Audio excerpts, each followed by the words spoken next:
Hello and welcome to episode 4 of how I'm decorating my English country cottage for Christmas. I'm not out of breath, but I've just got back from a dog walk and it's quite windy up there and really cold. So yeah, it was a bracing walk.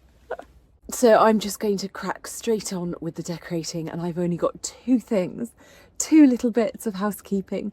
The first one is the Homebody Companion Club, which is my membership club for all homebodies, is open for roughly another 24 hours. I'll leave the link below, but it's your opportunity to join us this December for the coziest Christmas ever. We have a many-time published author as our special guest in December, which is on the 2nd, which is Tuesday. We also have all of the Christmas crafts and recipes and Christmas content you would get anyway in the November and coming up to December monthly bundle, and everything else. It is alive and vibrant and a real cozy Christmas vibe in there at the moment. So I'll leave a link and you can decide whether or not it's for you, and you will know. I'm a big believer in that, but we would love to have you. And if you do feel it's for you, then I look forward to welcoming you personally. And the only other thing I wanted to say was that next Saturday, the Petworth Christmas Cracker is taking place. That's when the whole of Petworth turns into the most amazing Christmas market celebration. It's wonderful. I can't even describe it. It's just the most wonderful thing. All of the shops are decorated, and they're serving mince pies and fizz, and there are stalls in the market square and carols. But in Golden Square, which is where my two shops are, we are going to have the most fun. We will be serving apple crumble and custard pots, mulled cider, mulled wine, carols, singing, and just having the most wonderful time. So I would love to see you down there if you are able to visit Petworth next Saturday. I will be posting about it all over my socials for the whole week because I just want as many people as can make it to pop down. It's just brilliant. Okay, done lots of decorating this week, so let's crack on with episode 4.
This is where I'm up to with this fireplace area. I haven't particularly added anything different than the things I showed you, or the items I showed you last week. So it's still, hydrangeas, and I've got some velvet ribbon, I've got some dried oranges. That's it. I have just added more, sort of filled it. I think that's what looks quite different. I've gone for odd numbers. I don't know if you can see this. I've gone for odd numbers, and it's all just sort of a bit higgledy because I have to be careful where I hang it in case the hops throw their toys out the pram and shed even further. But I am adding a paper chain to this. The reason I'm doing that is because I just want Christmas, to be just fun. I find this quite serious. I know it's got the ribbon, and I know it's got the oranges, and I know it's got some colour, but I want some life. I have teenagers, and I don't know, maybe I'll have this another year. But I just want paper chains, and that's all right. Just a tip. So in my daily homebody email that goes out every weekday morning, I said that when you were decorating the tree, take a look at it through your phone camera, as well as looking at it, you know, not to post it online or anything like that, but because your camera picks things up that your eye will miss. So I've been staring at this for the best part of like a week and a half. I'm far too close to it, but I was just looking at it through there, and I noticed that from back there, a lot of these ribbons were sort of turning outwards, and they had drooped a little bit, so they were showing their sort of backside. I hadn't spotted that at all, but that gives me a chance to sort of go and fix it. So do that. That's just a little tip. Right, I'm going to gird my loins. Let's do it. Let's just do it. Let's be bold. I'm just running it along the top, just as a sort of a hint of paper chain. Right, so you can see it before I can. I'm going to go and have a look. I love it. It just adds such a lovely sort of touch of colour and brightness. So I've got these burgundy ribbons here. They're wired, and I actually had them on the hops last Christmas, and so I saved them, but they're quite thick, and I was going to just have you know, a very thin ribbon just hanging from the pictures on either side of the fireplace. Oh, it's not working. I need a longer piece of wire. This is a bit where you get all hot and bothered because you've got a thermal jumper and you're standing over a radiator. Okay, well, I'll leave it there. And if when I'm in here I don't like it, then I'll swap it out. They were the colour that I wanted, so I'm not going to fuss too much about it. Another one of those just ridiculously simple ways I'm very, very quickly adding touches of Christmas to the cottage here. So I've got some offcuts of the Christmas tree, just some little branches, and then I popped a dried hydrangea in the middle. Then I wrapped a red Christmassy ribbon around the top of the jug. It then becomes much more about just the idea and the essence of Christmas, as opposed to the fact that that's a couple of branches and some dried hydrangeas and a ribbon. It's just the colour, it's the touches. And you can do that in a moment, and then they can sit there like that. I don't need to worry about them. They're not going anywhere. And it's that sort of corner is just fuller, it's more Christmassy. Just don't worry about it. Just fill. Fill. Okay, so this is another little idea. I feel like we're having a cosy Christmas crafting session right now.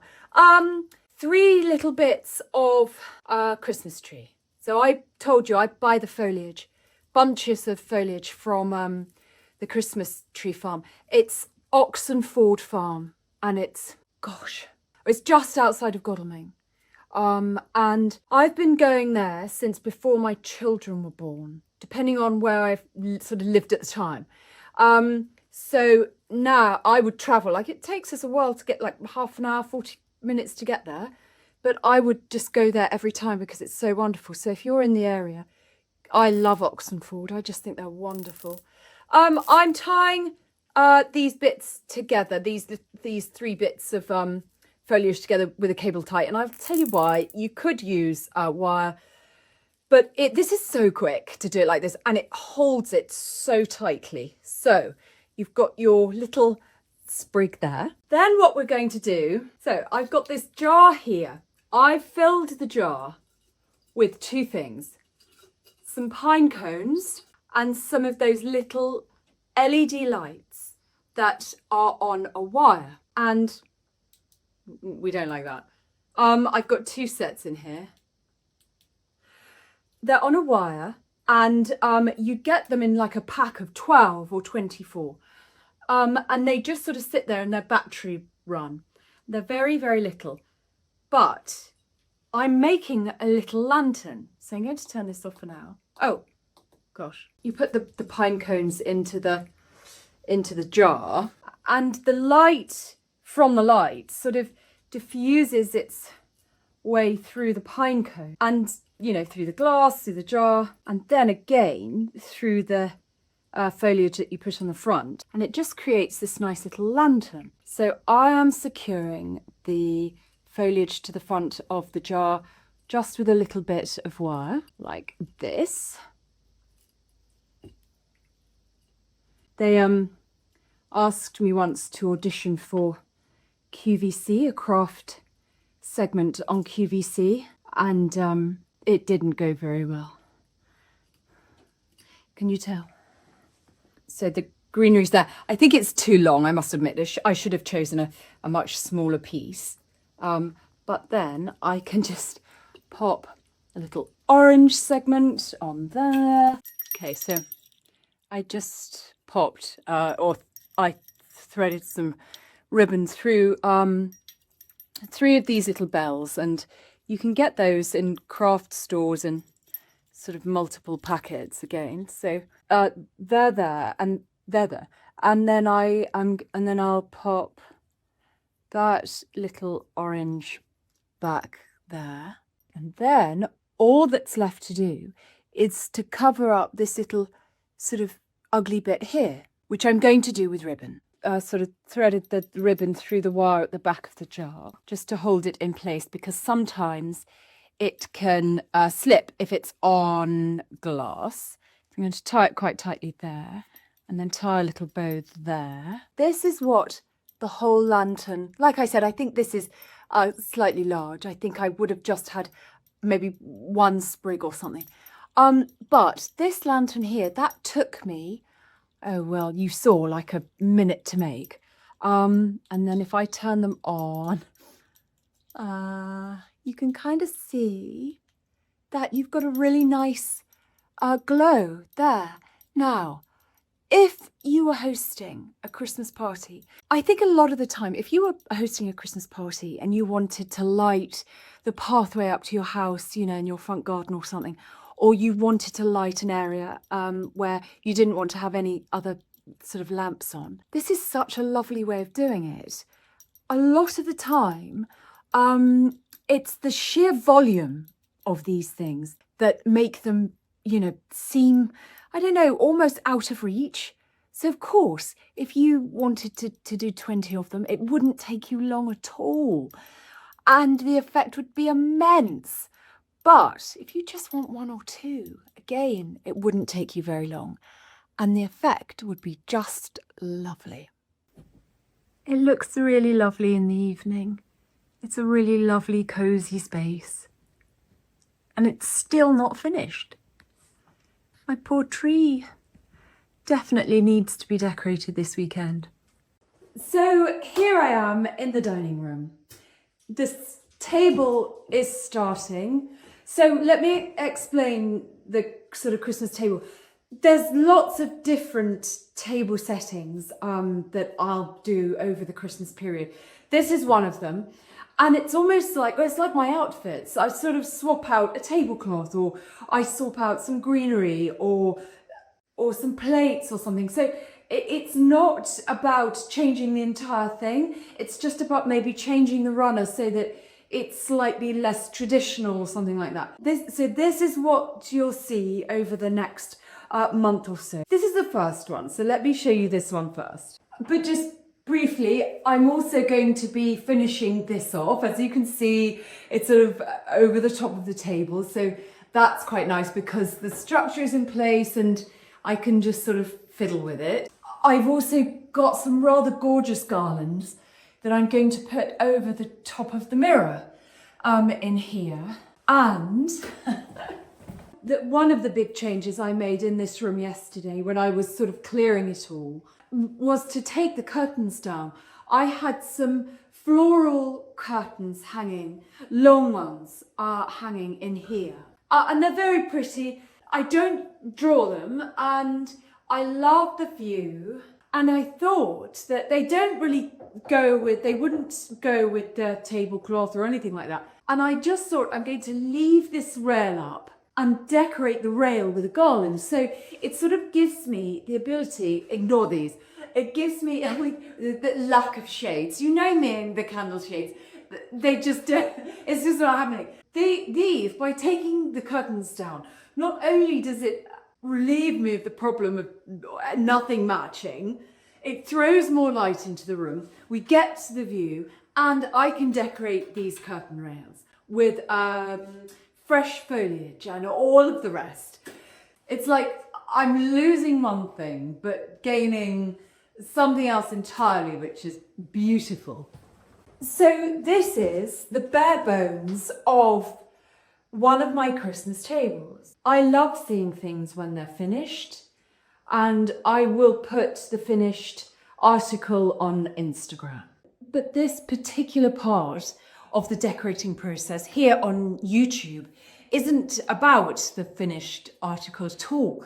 It's about the process. So we've got, I'll give you a close-up. I've got my Ralph Lauren Holly tablecloth, and I've got a Ralph Lauren runner, table runner. I've got these sort of creamy napkins here. To be honest with you, I'm going to do like a little thing with them, but then add some other napkins to sort of use. I like a full table at Christmas. I've got some antlers in the middle that I'm going to make a sort of greenery type centerpiece with. I've got my mistletoe that I've not hung up yet. And I've got my spode. This is the spode woodland pattern, and I love it so much. I just find it really cozy, and I find it really Christmassy. And I've got my huge spode mugs. These are 16 ounces, so these are really big. So these are not tea cups at all. These are just the mugs. But I think that for a casual winter sort of pre-Christmas supper, where you might have hot chocolate, then these 16-ounce mugs are perfect. And what I also love about the woodland spode is just the chunkiness of it. So this setup, although you've got your sort of red and green, which is obviously quintessentially Christmassy, quite a casual pre-Christmas supper. I like using these, the spode woodland, but I would use it for a stew. And then I've got the side plates here just for hunks of bread, and I would just have a one pot. This to me is a one pot setup. And then I'm using the Robert Welsh cutlery, which I really like actually. I've had this for ages and ages, but I'm really excited actually because I've got the homeboard in my homeware shop. We're like tiny, you can barely fit 2 people in there, but I'm going to be stocking spode Christmas tree, and I'm so excited by that. I can't tell you, I've had spode Christmas tree forever. You've got your spode Christmas tree out every year, and so to have it in my shop, it's just extraordinary. And it's things like that, if you keep going in life, eventually wonderful things happen, so I'm really excited about it. I literally emptied this room yesterday, completely blitzed it, cleaned it, took the curtains down, took some pictures down even, and gave myself a clean slate, a blank canvas. And it's for this reason. Let me go and get it. This year, I'm putting a tree in the dining room. So I got this on Saturday when I got the other tree. This is a smaller one. The other one is 6 foot. And this one is different. This is a Norway spruce. So this will drop. But the dining room has a wooden floor, so it's not an issue particularly. So I think I said I was going to put a tree in the entrance because I love that space. And I've not had a tree there before, and I just really wanted one. But I've got the fireplace, and I've got the desk, and there are the bookshelves, and there are beams, and all of that. So it's not a space that won't be cozy. However, in here it needs more work. And it needs more work for a very specific reason. And I don't know whether you'll understand this or not, but I'm going to share it with you anyway. I'm a big proponent of everyone eating together. I love it. I love it. I think we should always eat together. But I really, really don't enjoy, unless I'm at a restaurant, in which case I love it, I'm not a huge fan of sitting at a table. I want to be more comfortable. I like sitting in the sitting room with my children and with friends and eating on our laps. Listen, I know there's a time and a place for sitting at the table. I get that. The telly isn't on or anything like that. We all chat, we're not on our phones, but I just, we're all so busy. My children are teenagers. And Christmas time, we do sit out here much, much more. And so I want to make this space more conducive to having a memorable time. And then perhaps I will enjoy sitting at the table. I need to stop filming this. There is no way I'm going to get it straight while I'm chatting. Okay, so I think this is pretty straight. I might just put this on something just to make it a bit taller because I think it's a little short. I remember when the children were tiny and what a lovely shape. Love it. But yeah, I think it needs to be higher. So I feel like I'm slightly making, okay, I've not thought this through, have I? Oh my God. I can't stop laughing now. I can't stop laughing now. I have to stop. Okay. Do you ever get into a situation where you're sort of slightly messed up and you just start laughing? I think it's nervousness. I'm slightly making this up as I go along because I've not had a tree here. I'm going to put it on this hamper. Let's see. Okay, doing this a lot lately, brushing up against trees. Oh, yes, I think that's a nice height. Of course, the lovely windows that I've just exposed, I've now completely blocked with the tree. I don't quite know how I'm going to do the garland. Look, it's all manageable.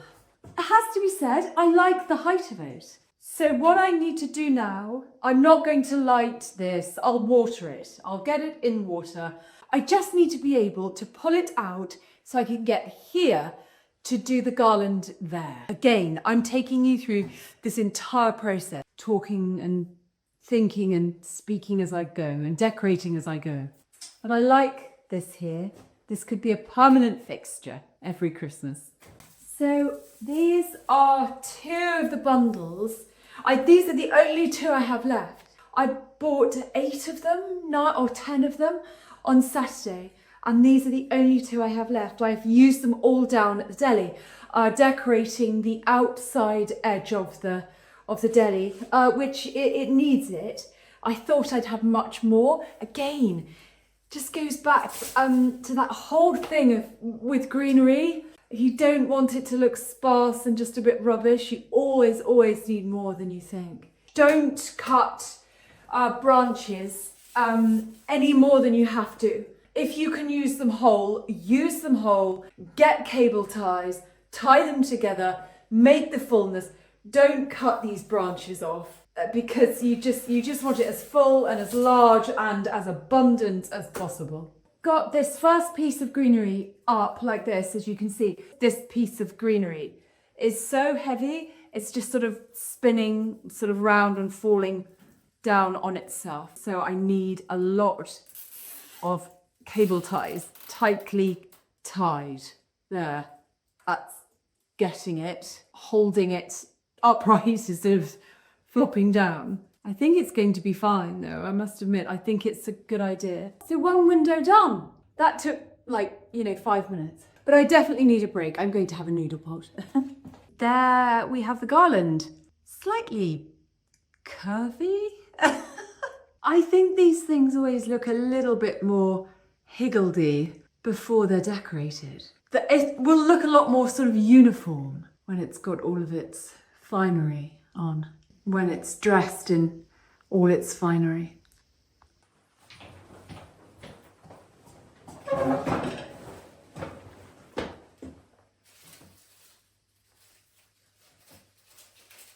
So as you can see, I've actually gone in with paper chains, starting off with paper chains along this garland now. These are the ones from last year that I kept. And it's so good just to be able to pull them out and they're still perfect. I just kept them in the laundry room actually, in a little basket because it's very dry in there. So obviously I couldn't put them in the garage or anything. But it's nice to be able to get things out and reuse them. They're sort of falling down a little bit. So I've popped up and down a few times.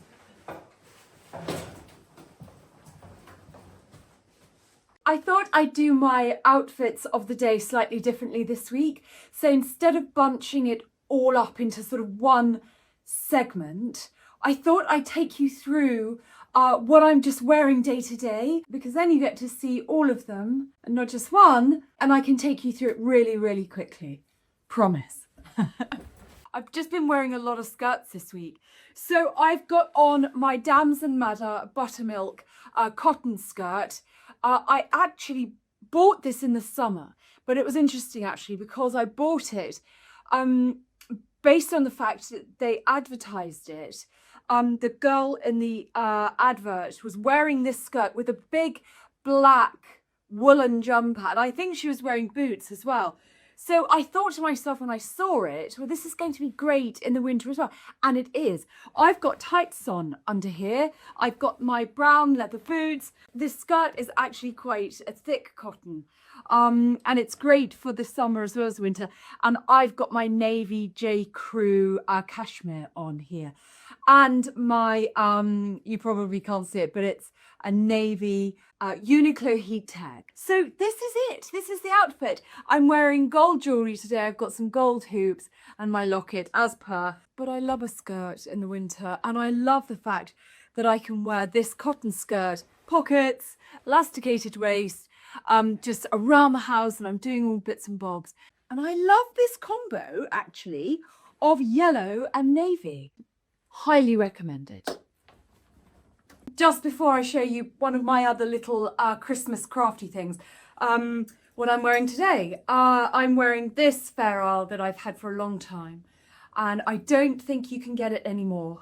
Q something or other.